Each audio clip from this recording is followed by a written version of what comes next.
Obrigado, pastor Evandro, pelo convite para eu fazer uma das coisas que eu mais gosto, que é pregar a palavra de Deus, e fazê-lo aqui nesta igreja em particular. É uma igreja onde a minha vida se confunde. Em próximo dia 5 de fevereiro do ano que vem, vai completar 50 anos que nós chegamos aqui. Então, nossa vida e a nossa história estão diretamente ligadas com esta comunidade. Minha saudação também aos irmãos que nos acompanham pela internet, tempo moderno, tempo bom esse. Em particular, um beijo muito querido para minha querida mãezinha, que tanto dodói, não pôde vir. E então mando um beijo para ele, para o Nuno, que como bom genro está cuidando da sogra, né?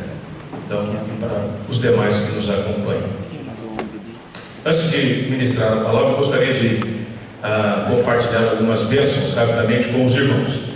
Há 11 meses atrás, Deus nos deu a bênção de lançar aqui nesta igreja esse livro, A Ecologia e o Ministério da Reconciliação, que tem como objetivo despertar a igreja para a sua responsabilidade social no que tange a manutenção do grande jardim de Deus. Faz parte do conteúdo do Evangelho dominar a terra, mas também faz parte do conteúdo cuidar da terra, manter o equilíbrio. E uma grande bênção que a própria editora falou comigo esses dias é que a primeira edição está esgotando. Você tem os últimos exemplares ali no hall, milagrosamente, porque não é livro de autoajuda, não é devocionário, e milagrosamente a primeira edição está se esgotando. E no final de agosto, outra bênção é que a segunda edição será lançada mais uma vez com o patrocínio da Unicesumar. Nesse livro nós trabalhamos alguns aspectos importantes da fé cristã em relação à terra, e um deles é que ao longo da criação Deus vem criando tudo pelo poder da sua palavra, e disse Deus: haja luz e houve luz, e assim por diante. Mas quando chega no sexto dia, parece que o poder de Deus se esgota, e aí ele não fala mais, ele pega o pó da terra e cria o ser humano. É lógico que o poder de Deus não se esgotou, mas por que ele mudou a dinâmica da criação? Para criar uma interdependência entre a terra e o ser humano. Somos feitos do pó da terra, e a terra precisa de nós para ser produtiva, e nós precisamos da terra para sobreviver. Não sei quantos irmãos já lancharam, jantaram antes de vir para cá. A minha pergunta agora é: quantos vão comer terra após o culto? Sou eu? Lamento dizer a você, mas todos nós vamos comer terra, porque tudo que a gente vai comer vem da terra. Pode vir camuflado numa picanha, pode vir camuflado numa pizza, mas tudo vem da terra. É que a gente dá um jeito de deixar a coisa um tanto mais bonitinha, né? Então veja que há uma lição muito grande desde a criação, e nem sempre a gente presta atenção nesses detalhes. Outra bênção que eu quero compartilhar com os irmãos é que já estamos lançando uma viagem que é um grande sonho meu, estar presente na Alemanha no ano que vem, quando vai ser comemorado 500 anos da Reforma Protestante, quando Martinho Lutero fixou as 95 teses na porta da igreja onde ele era pátria, em Wittenberg. Nossa viagem será de 15 dias, passando pela França, Alemanha e Suíça. Nós temos alguns folders ali no hall, bem como livros. Se você ainda não adquiriu, você poderá adquirir hoje. Um exemplar R$30 e levando 2, R$25, já um desconto. Então, maiores informações você pode pegar no folder, se você tiver interesse, e também nos acompanhar pelo Facebook. Em termos de ministério, nós continuamos trabalhando lá em Maringá, na Unicesumar, curso de teologia, e além agora do curso presencial, também a partir de agosto serei professor do curso à distância. Peço as suas orações, porque no dia 26 vou fazer uma aula teste, para ver se eu dou conta de me envolver com aquelas câmeras e sair do ambiente da sala de aula e me dedicar também a essa questão da tecnologia. O Unicesumar hoje tem 70 mil alunos, dos quais 20 mil presenciais e 50 mil à distância. Então é um universo extraordinariamente grande, e não tem como a gente escapar desse aspecto. Como muita gente já me perguntou, eu sei que vão me perguntar, Como é que está a família? Então, para fazer isso de uma vez só, cortou a foto, será? O que houve? Cortou. Então, tem só um pedacinho aí. A Josi, o Tiago e o Luca continuam lá em Campo Mourão, Paraná, onde o Tiago é pastor da nossa igreja. E o Neto e a Mônica estão em São Paulo, onde o Neto é pastor auxiliar na comunidade batista de Moema, onde em agosto a mocidade vai fazer o intercâmbio, não é isso? Lá com a igreja onde o Neto pastoreia. Assim, por atacado a gente dá as informações, fica mais fácil. Vamos agora abrir as nossas Bíblias para o livro do Evangelho de Lucas, no capítulo 24, a partir do verso 13. O Evangelho de Lucas, capítulo 24, a partir do verso 13.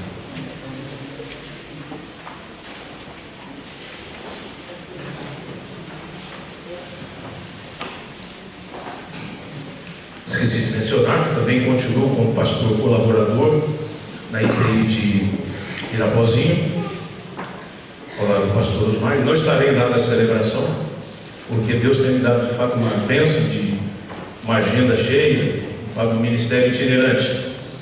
Há 2 domingos atrás estivemos na 4ª IPB de Maringá, domingo passado na primeira IPI de Cascavel, hoje aqui, domingo que vem primeira IPI de Ourinhos, no último domingo Presbitério de Campinas, primeiro domingo de agosto, Rolândia, e aí eu tirei um domingo para descansar, porque ninguém também é de ferro, né?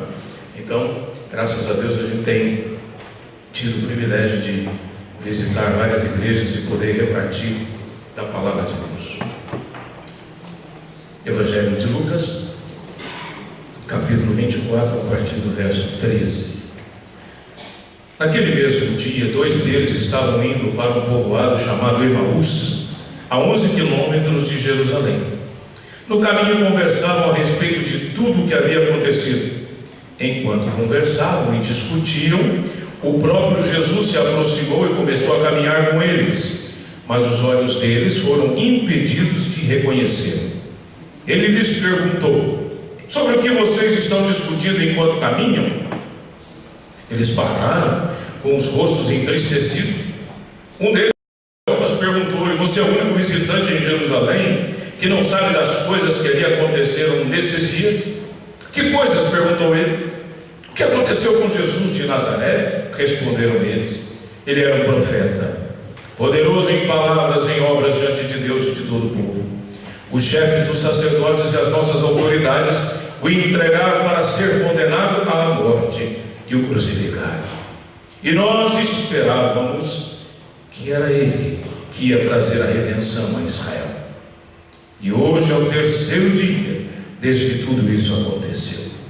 Algumas das nossas mulheres nos deram um susto hoje. Foram de manhã bem cedo ao sepulcro e não acharam o corpo dele. Voltaram e nos contaram ter tido uma visão de anjos que disseram que ele está vivo. Alguns dos nossos companheiros foram ao sepulcro e encontraram tudo exatamente como as mulheres tinham dito, mas não o viram. Ele lhes disse: como vocês custam a entender e como demoram a crer em tudo o que os profetas falaram. Não devia o Cristo sofrer estas coisas para entrar na sua glória?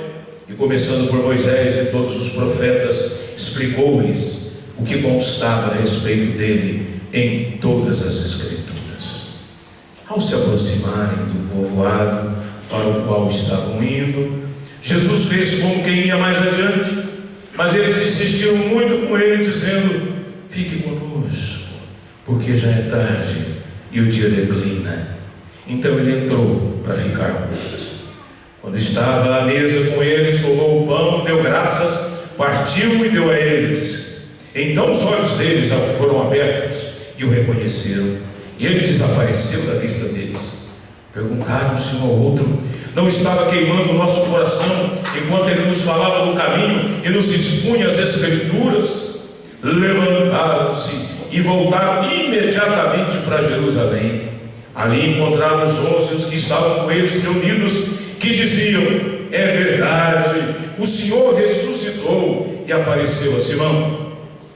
Então os dois contaram o que tinha acontecido no caminho e como Jesus fora reconhecido por eles quando partiu o pão.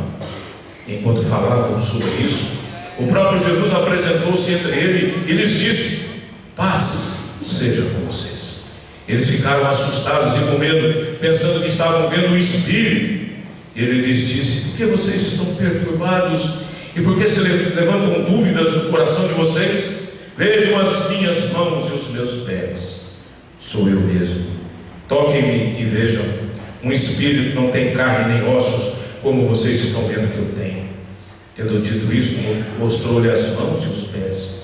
E por não crerem ainda tão cheios que estavam de alegria e de espanto, ele lhes perguntou: vocês têm algo aí para comer? Deram-lhe um pedaço de peixe assado, e ele comeu na presença deles. E disse-lhes: foi isso que eu lhes falei enquanto ainda estava com vocês. Era necessário que se cumprisse tudo que a meu respeito está escrito na lei de Moisés, nos profetas e nos salmos. Então lhes abri o entendimento para que pudessem compreender as Escrituras, e lhes disse: está escrito que o Cristo haveria de sofrer e ressuscitar dos mortos no terceiro dia, em que em seu nome seria pregado o arrependimento para perdão de pecados a todas as nações, começando por Jerusalém. Vocês são testemunhas dessas coisas. Eu lhes envio a promessa de meu Pai, mas fiquem em Jerusalém até serem revestidos do poder do alto. Ao longo da nossa vida, das nossas vidas, traumas e experiências ruins podem acontecer e nos marcar profundamente. Semana passada estivemos em Cascavel, nos hospedamos com um casal da igreja que mora no prédio, e há 2 meses atrás, um dos moradores, um jovem empresário, 34 anos, desceu até a portaria. Ele tinha traumas resolvidos e matou o porteiro, matou um morador do prédio que tinha descido para passear com o cachorro, depois se matou. Situações não bem resolvidas criam tragédias. E todos nós às vezes passamos por experiências ruins ou complicadas e não as resolvemos bem, corremos um sério risco. Você acha que o pastor pode ter trauma? Nós somos de carne e osso, a gente também os tem. Mas você acha que o pastor pode ter trauma com a Bíblia? Se nenhum pastor nunca teve trauma com a Bíblia, eu já tive. Em 1975, quando eu fui estudar teologia em Campinas, os estágios de final de semana eu os fazia na primeira igreja presbiteriana independente de Poços de Caldas, Minas Gerais. Eu nunca tinha pregado assim para um público maior, tinha dirigido algumas reuniões aqui na igreja, escola dominical. Aí cheguei, seminarista, uma semana de seminário. O reverendo Joaquim Caetano me disse: hoje nós temos um culto em Andradas, você prega. Meu pai, com sua preocupação comigo, me deu alguns esboços dos sermões que ele pregava. Então eu peguei um dos esboços e eu pensei: isso aqui vai dar conta de falar uns 15, 20 minutos. Meus irmãos, eu bati o recorde do caminho de Emaús, que são 11 quilômetros. Era esse texto. Eu fiz esse caminho em 5 minutos. Acabou o sermão. Não tinha mais o que falar. Que sufoco. O reverendo Joaquim Caetano, na sua sabedoria, pegou a palavra, mandou cantar um hino, depois leu a Bíblia e pregou de novo. Mas ele continua acreditando em mim. Eu quero dizer que a partir daquele dia eu nunca mais consegui pregar sobre esse texto. Foram 41 anos de trauma. Eu fui pastor aqui 34 anos. Vocês nunca me ouviram pregar sobre esse texto. Travou. Uma das minhas matérias no curso lá em Maringá é liturgia.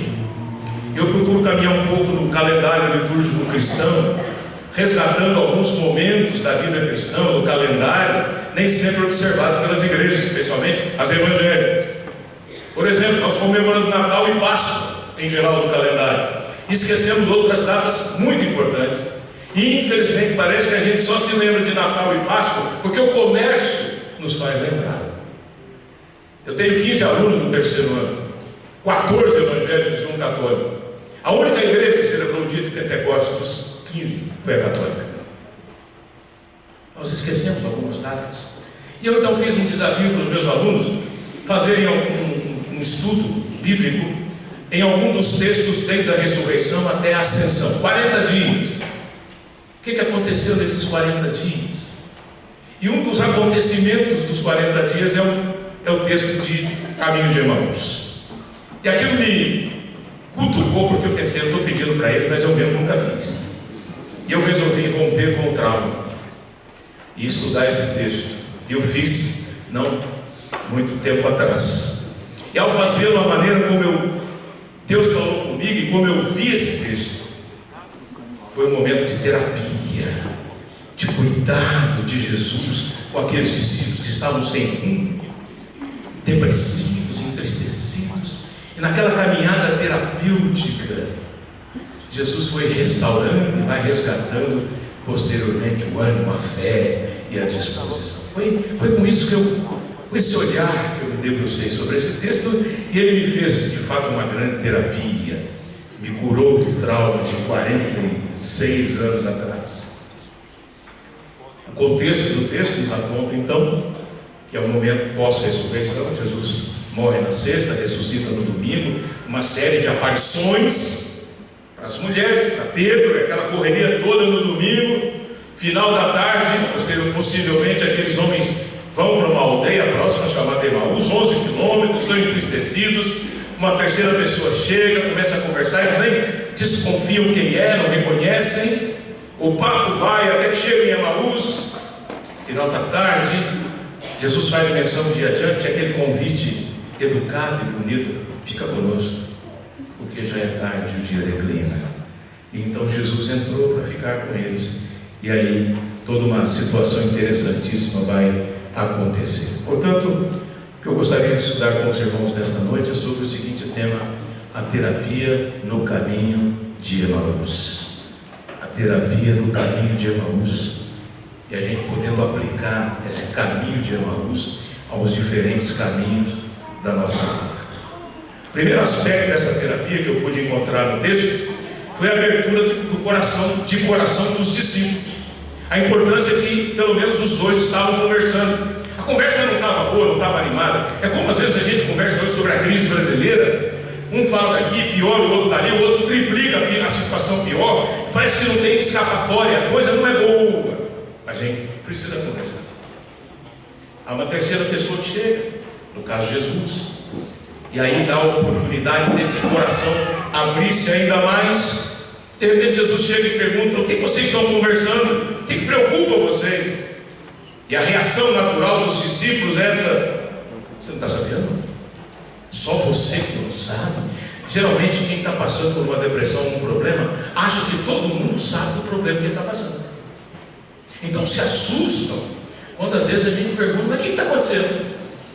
Você não sabe o que eu estou passando? E nós infelizmente temos a mania de brigar e querer aumentar até a situação de enfermidade. Você já viu? O que você tem, irmão? Eu estou com uma dor nas escadeiras, todo lado daqui, que você não quer saber. Se isso não é nada, você precisa ver a dor que eu tenho. A gente disputa até na dor para ver quem está pior. E Jesus então vai dando corda para que essa conversa aconteça. O que aconteceu? Você não está sabendo? Não, Jesus dá corda. E eles então começam a dizer o que aconteceu, quem era Jesus, no verso 19, o que fizeram com ele. A decepção clara no versículo 21, nós esperávamos que ele fosse o Messias. Esse verbo está numa situação extremamente importante: desilusão, frustração. Nós esperávamos que ele fosse o Redentor de Israel. E mesmo diante de manifestações da ressurreição que eles haviam ouvido das mulheres e de outros, o coração está tão fechado pela depressão, pela angústia, pela tristeza, que nada consegue quebrar.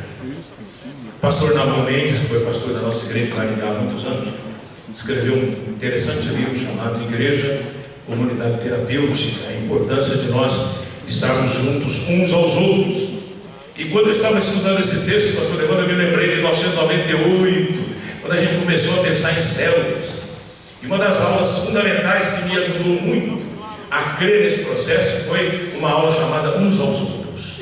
São 34 vezes que o Novo Testamento fala da importância de estarmos juntos e de nos ajudarmos mutuamente na fé, de abrir o coração uns aos outros. Eu vou apenas lembrar alguns aspectos da aceitação. Acolhei-vos uns aos outros, Romanos 15, 7. Na área da unidade, tende paz uns com os outros, Hebreus 12, 14.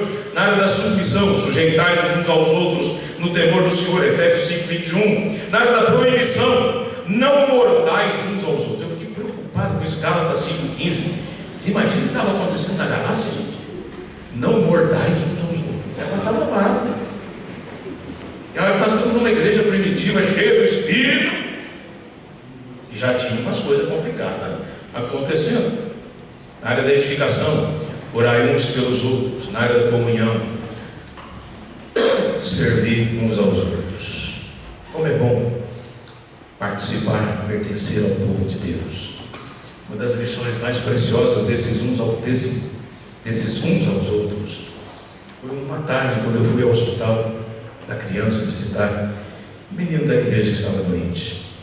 Lá cheguei e encontrei duas irmãs aqui da nossa igreja. Quando eu entrei, ele disse: que bom, vocês também vieram visitar o menino. Não, pastor, o casal, o pai desse garoto é da nossa célula. Como é complicado ficar com criança no hospital, cansativo. Então nós fizemos um rodízio. A célula ajuda durante o dia e os pais vêm cuidar da criança à noite. E eu saí dali vibrando, pensando: graças a Deus, a gente tem essa estrutura que facilita uns aos outros. Porque se a gente não tivesse, fosse depender de um telefonema aqui na secretaria, para a gente correr atrás de alguém que pudesse fazer plantão no hospital durante uma semana, não seria nada fácil isso acontecer. Preocupa-me muito hoje nas minhas andanças encontrar uma geração dos desigrejados. Gente que se desiludiu com pessoas da igreja e gente que se desiludiu com a estrutura, com a denominação. E por isso continuam crendo em Deus, mas dizem que não precisam da igreja. Difícil para mim compreender isso na compreensão do Novo Testamento.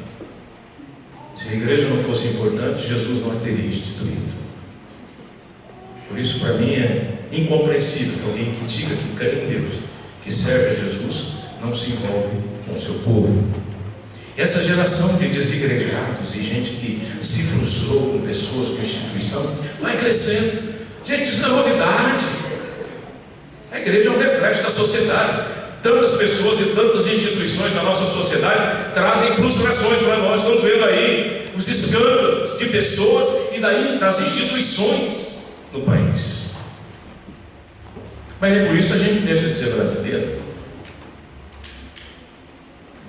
Mas tem tantas pessoas que se desiludem e começam então a deixar de pertencer uns aos outros.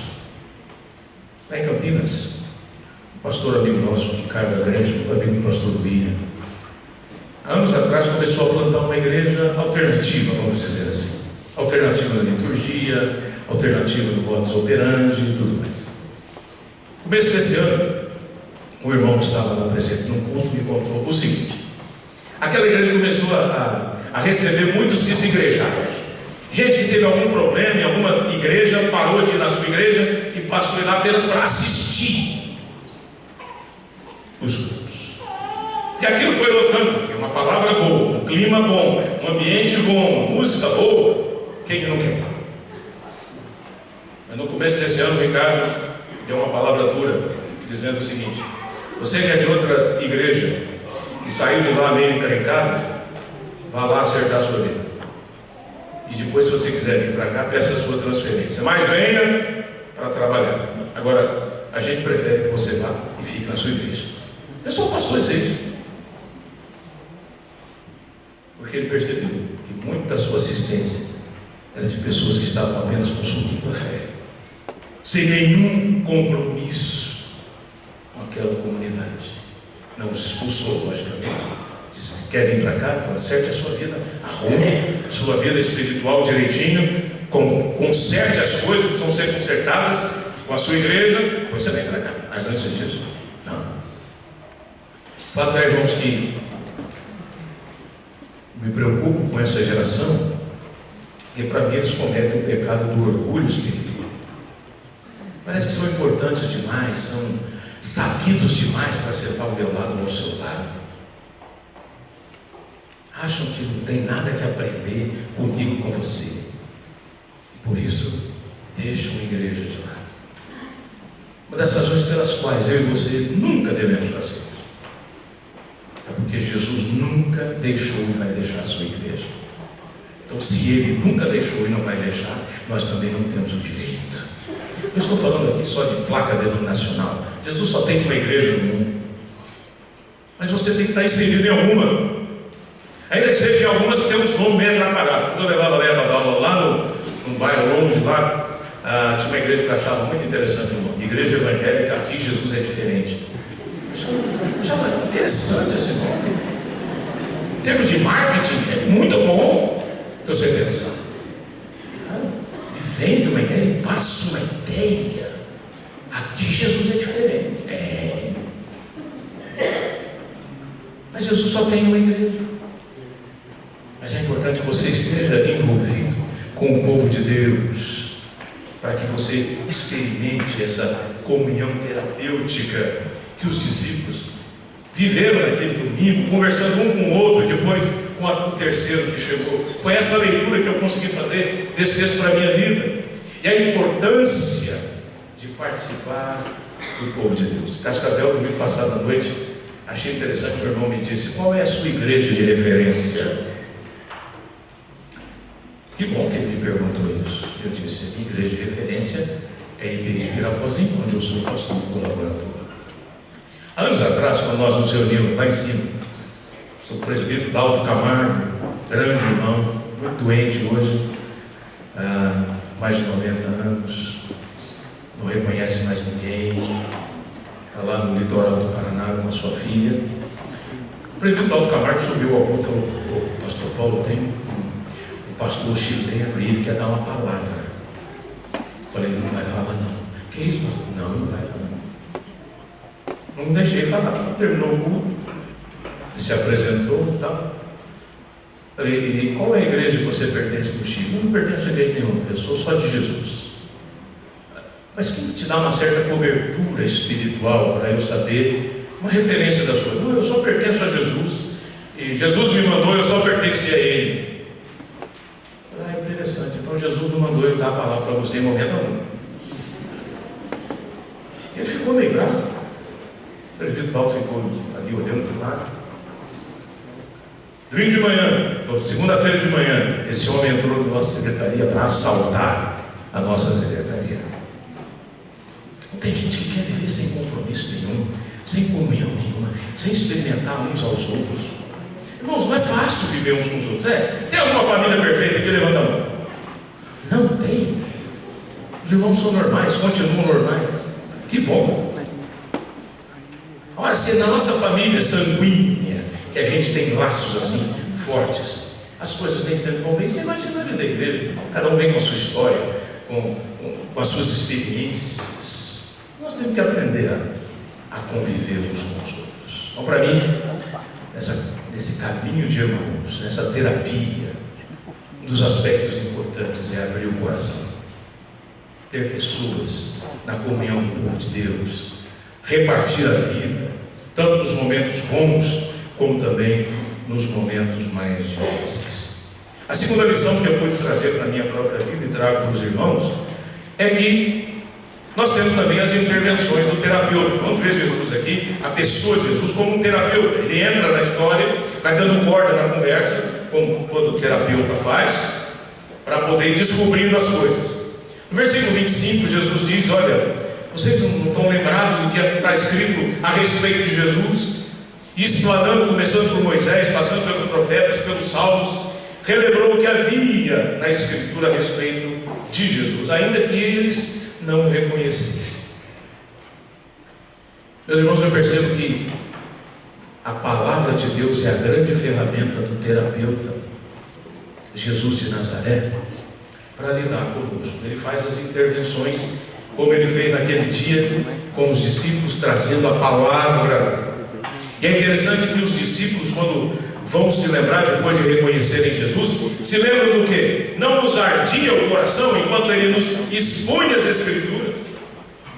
As Escrituras são parte dessa ferramenta que Deus vai usar para intervir na nossa vida ao longo do caminho de Emaús, o caminho da nossa vida. A palavra de Deus anima os desanimados, a palavra de Deus exorta os que estão errados, a palavra de Deus orienta os desorientados, a palavra de Deus liberta os encarcerados, a palavra de Deus refrigera almas dos desesperados, a palavra de Deus dá esperança aos desesperançados, a palavra de Deus consola os entristecidos, a palavra de Deus restaura o quebrado, a palavra de Deus convence a quem tem dúvida. E aqui eu me lembro do profeta Jeremias, Deus o chamando no ministério profético e ele fugindo de todo jeito, até que ele chega para Deus e diz: convenceste-me, Senhor, e convencido fiquei, foste mais forte do que eu, e prevaleceste. Não teve mais como fugir do ministério profético, porque ele foi convencido pela palavra. Meus irmãos, a palavra de Deus é base para as doutrinas e pregações da igreja. Somos firmados como igreja reformada na palavra de Deus, e corremos um perigo muito grande das heresias estarem sempre presentes no nosso meio. Vocês me ouviram muitas vezes dizer que a heresia não nasce no mundo, a heresia nasce na igreja. Quando alguém pega um texto fora do contexto, faz esse texto de pretexto, inventa sobre esse texto uma doutrina. Como eu dou aula também de pregação na Unicesumar, um aluno, eu sempre me preocupo em falar da questão do texto, da fidelidade, do contexto anterior, do contexto posterior, a questão da hermenêutica, da exegese. Um aluno então me trouxe um dia no pendrive uma pregação que está aí no YouTube, um grande pregador de uma grande igreja, por questão ética eu não digo o nome, mas você vai achar no YouTube se você quiser. Então esse pregador diz o seguinte, ele leu um texto dos evangelhos que diz: Jesus caminhava com os discípulos pela praia e comeu com eles. E ele chegou à seguinte interpretação: Jesus tinha casa na praia. E ele começou a comprar essa casa na praia quando aos 12 anos ele assumiu a carpintaria do pai José, que morreu, matou José. E ele revolucionou o mercado da carpintaria, porque segundo esse pregador, conforme as ferramentas da época, levava um ano para fazer uma mesa com 4 cadeiras. Então a pessoa tinha que encomendar muito antes. Mas aí chegou alguém e falou: Jesus, eu vou casar daqui 7 meses, eu preciso de uma mesa e 7 cadeiras. Jesus falou: não se preocupe, vem amanhã. No outro dia, quando a pessoa chegou, Jesus disse: surge a cadeira. E as cadeiras surgiram. Surge a mesa. E as mesas surgiram. E a mesa surgiu. Você sabe qual é o pior? É que a igreja aplaudiu. O pior é que a igreja aplaudiu. Tem gente engolindo qualquer coisa. Precisamos de uma geração de bereanos. Os de Beré eram mais nobres, porque eles averiguavam se o que estava sendo ensinado era de fato assim. Então, meus irmãos, nós precisamos ao longo da caminhada da vida da palavra de Deus, confrontando a nossa vida como ferramenta do grande terapeuta Jesus, para nos colocar no lugar certo. E essa experiência também se aplica não só com a palavra, mas também na vida com os irmãos. E permita-me compartilhar uma experiência pessoal. Em 2014, eu estava em Águas de Lindóia para coordenar um stand da universidade, num grande congresso, o Congresso da CEPAL. Nossa universidade oferece a validação do curso de teologia para quem estudou teologia e não validou o curso. Eu estava lá para promover a instituição. Na segunda-feira, quando eu estava subindo para o salão, uma dor terrível na perna, não consegui mais dar nenhum passo. Precisou chamar médico, chamar ambulância, fui para o hospital. O fato é que eu voltei de cadeira de roda e fiquei no congresso todo de cadeira de roda. Uma dor terrível. Cheguei aqui, fui no nosso ortopedista, né, o Dr. Oswaldo, que cuida de tanta gente aqui, o Dr. Vadico, nosso querido Vadico. E luta para cá, luta para lá, até que descobriu o diagnóstico, depois de muita infiltração e remédio e fisioterapia. O nome lindo: cisto de Baker. Gente, se um dia você quiser ter uma dor terrível com um nome bonito, tá aí. Cisto de Baker. Isso é para rico, porque para pobre é bursite. É a mesma coisa. Mas por conta de ter tomado muitas infiltrações, acabei ficando com uma imunidade baixa. Se era maio, de repente veio junho, Copa do Mundo de 2014, aquele fatídico 7-1 da Alemanha. No outro dia amanheci com o peito cheio de mancha. Corri para a doutora Luciene. Quando ela olhou e falou: como está lindo, pastor, nunca esqueço disso. Como está lindo, vou até tirar uma fotografia para levar para os congressos. Há muito tempo que eu não vejo um peito com essas manchas. Não foi? Você medicou logo, acudiu. Doutor Dalton, você sabe que eu tenho ginecologista. Não é todo homem que tem ginecologista, mas eu tenho, e com muita honra. Meu ginecologista, doutor Dalton, ficou sabendo, foi me fazer uma visita. O rapaz, isso aí tem muito de fundo emocional. Está precisando de ajuda. Você topa, foi? Já receitei para tanta gente, chegou a minha vez. Então ele me arrumou um terapeuta, lá fui eu. Primeira vez, nunca tinha feito terapia na minha vida, vai com o pé atrás. Na primeira meia hora a pessoa fez pergunta, e eu vou ali respondendo de manso. Aí de repente ela falou: muda de cadeira. Mas estranho, né? Estou aqui, beleza, mudei de cadeira. Ela falou: agora você não é mais o Paulo. O terapeuta disse: você não é mais o Paulo. Você é o melhor amigo do Paulo. E você vai me dizer se as respostas que ele deu foram honestas. Aí derrubou. Com 4 terapias eu fiquei curado. Porque tinha muito a ver com a questão emocional. A gente sabe das doenças que começam na área emocional e depois descarregam diferentes partes do corpo. Irmãos, nós precisamos das intervenções da palavra de Deus, das intervenções com profissionais, como foi nesse caso. O fato é que nenhum de nós vive sozinho. E Jesus, na caminhada com esses discípulos, foi dando corda e foi expondo a palavra, desde os profetas, passando pelos salmos, pela lei de Moisés, para que eles lá depois pudessem dizer: a palavra de Deus queimava o nosso coração. Vocês sabem aqui que eu amo música, e aquele vídeo está no jeito que nós esquecemos de passar aí. Eu esqueci de passar quando eu falei de família. Veja, eu esqueci do meu neto, gente do céu. Isso é um pecado para um avô, né? Mas a Bíblia diz que uma alegria maior do que ver os filhos andando na verdade. E além disso, você verá os filhos dos teus filhos. E olha só que presente precioso Deus tem nos dado com Luca. É arteiro como o pai, como foi o avô, como todos são. Aí, ó.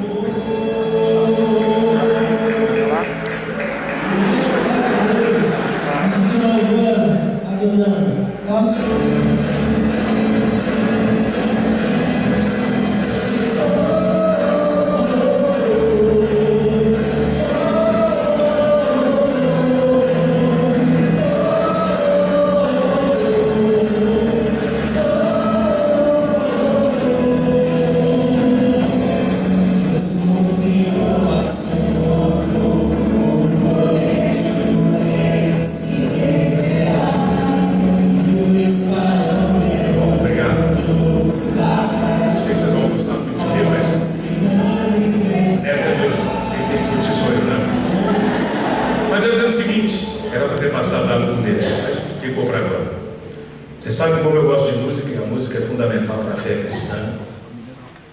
O reverendo Antônio Mendonça escreveu um interessantíssimo livro, O Celeste por Ouvir.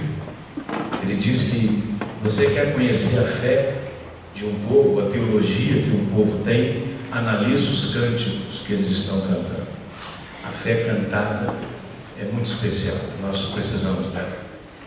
Mas o que tem me preocupado nas minhas andanças por aí é que a gente está tendo uma geração muito forte de cantores. Cantar é bom, uma geração muito rasa na palavra, superficial nas escrituras. Quero desafiar você que canta, que tem prazer na adoração, no louvor cantado como tivemos aqui. Mas nada substitui as intervenções da palavra.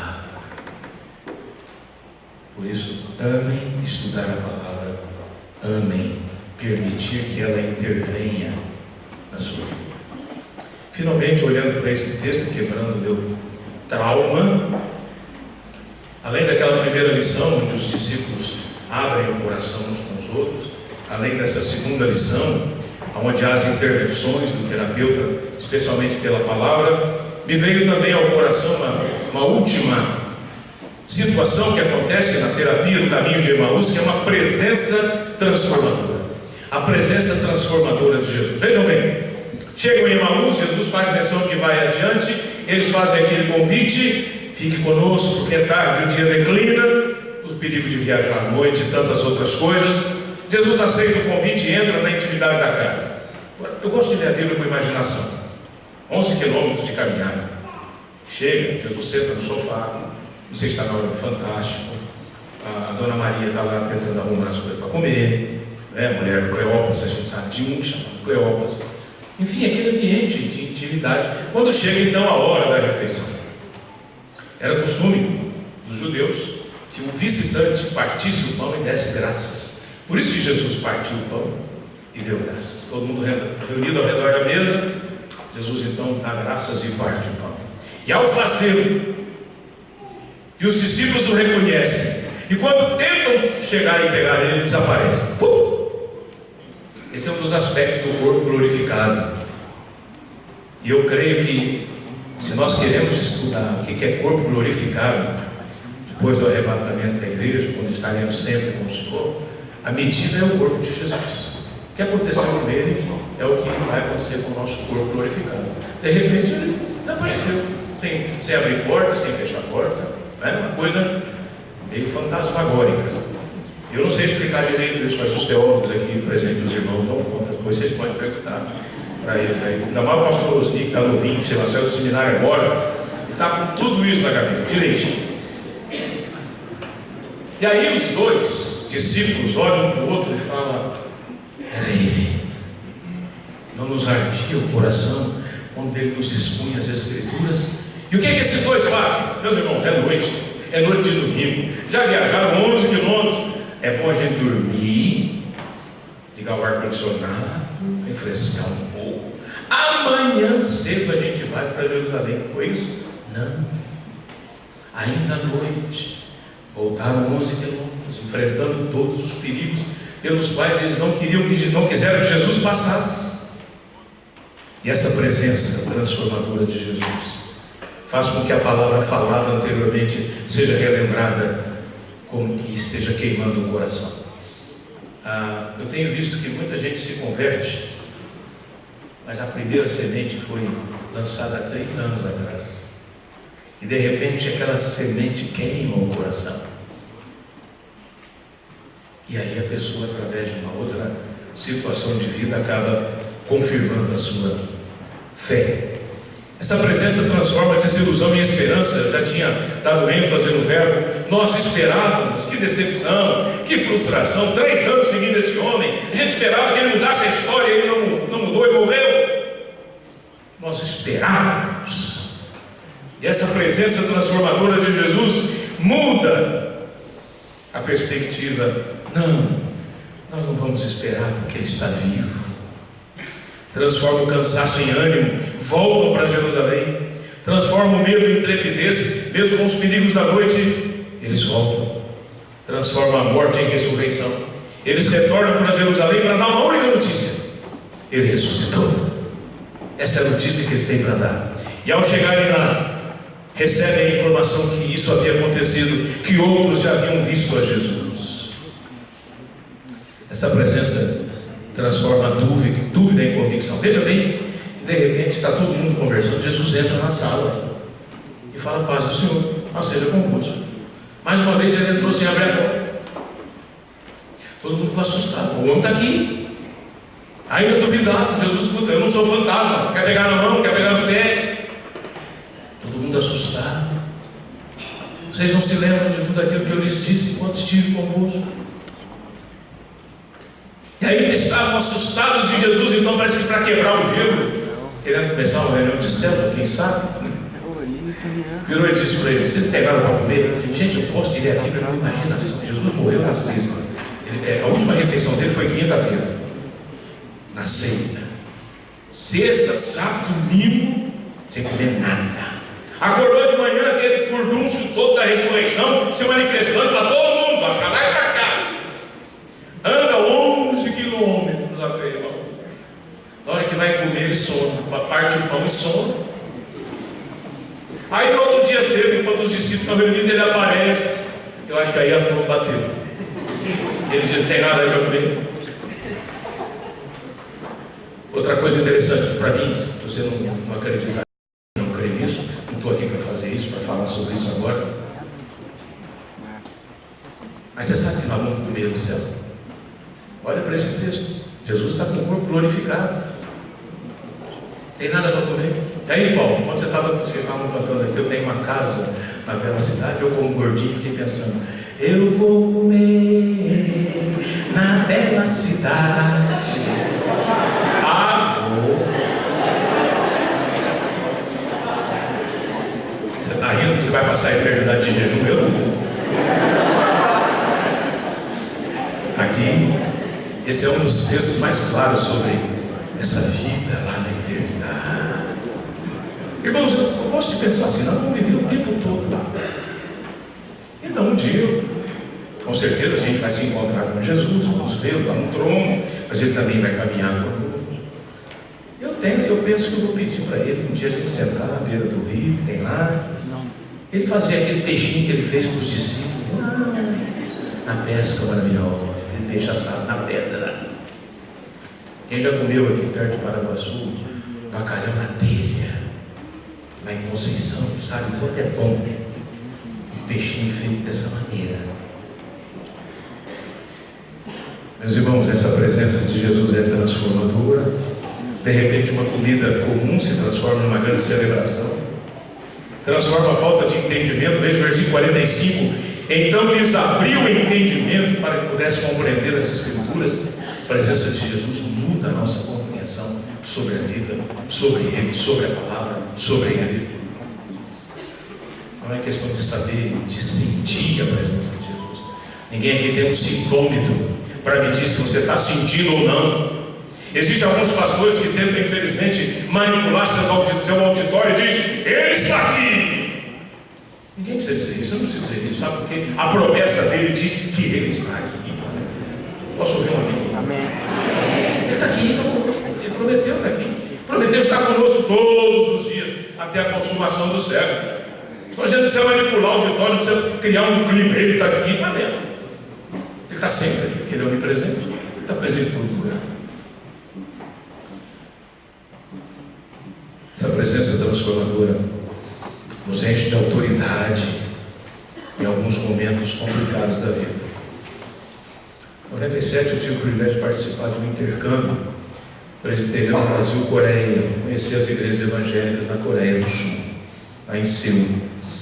E um domingo à noite, depois de 4 cultos, eu e mais alguns colegas voltando para a nossa igreja, onde estávamos hospedados, nós tínhamos um crachá, o coreano ninguém falava, um pouco de inglês a gente falava naquele tempo, mas nem todo coreano fala inglês.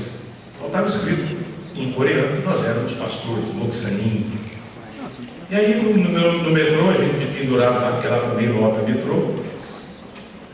Uma pessoa, um homem alcoolizado, nitidamente alcoolizado, começou a falar alguma coisa comigo, de maneiras de zombaria. E alguns coreanos interviram, pediram para ele ficar quieto, falaram comigo, até pediram perdão pela atitude dele. Eu não estava entendendo nada, mas aí pensei o que estava acontecendo. E o homem continuou olhando para mim, de repente esse olhar mudou e eu percebi, creio eu, numa revelação de Deus, que não era apenas uma questão de álcool, mas era uma questão de espírito imundo.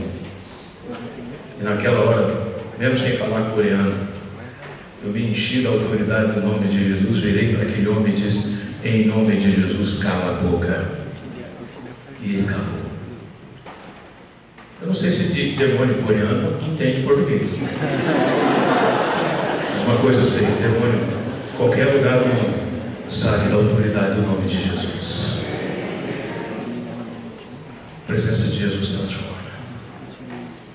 A presença transformou a minha vida, transformou a vida de tantas pessoas. E haverá de transformar ainda mais até o dia final. No nosso caminho de Emaús, queridos irmãos, nós precisamos uns dos outros.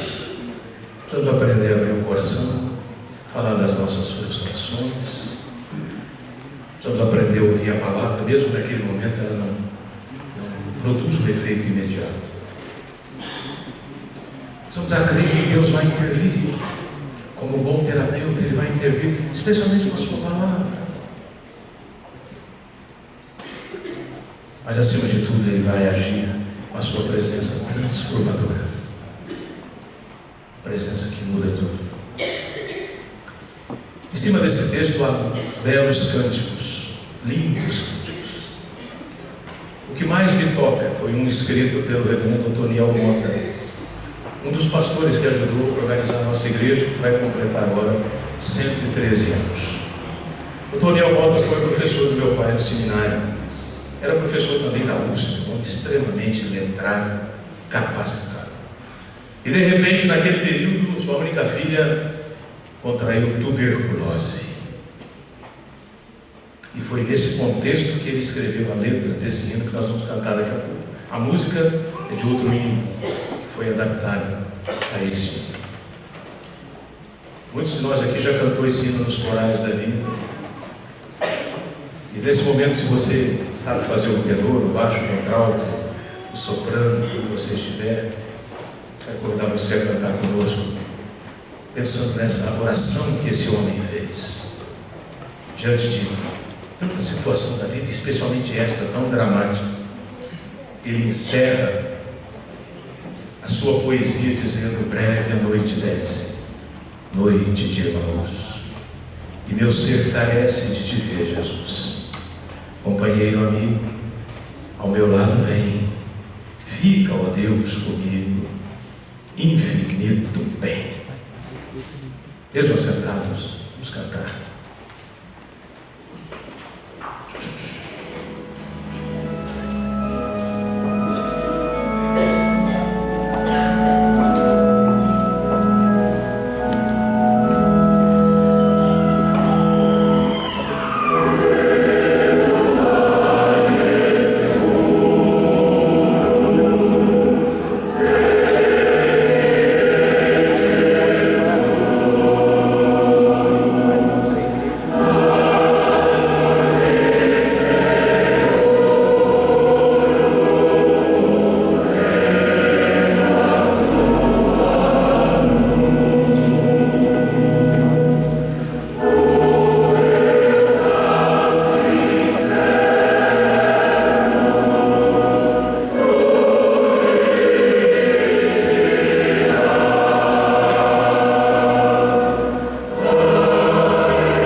Grande Deus, louvamos-te pela tua poderosa e infalível palavra e pelo ensinamento dela retirado hoje. Pedimos que na caminhada das nossas vidas, no nosso caminho de Emaús, tu seja nosso terapeuta e nos ensine a abrir o coração contigo e uns com os outros, a vivermos a plenitude dos ensinamentos uns aos outros.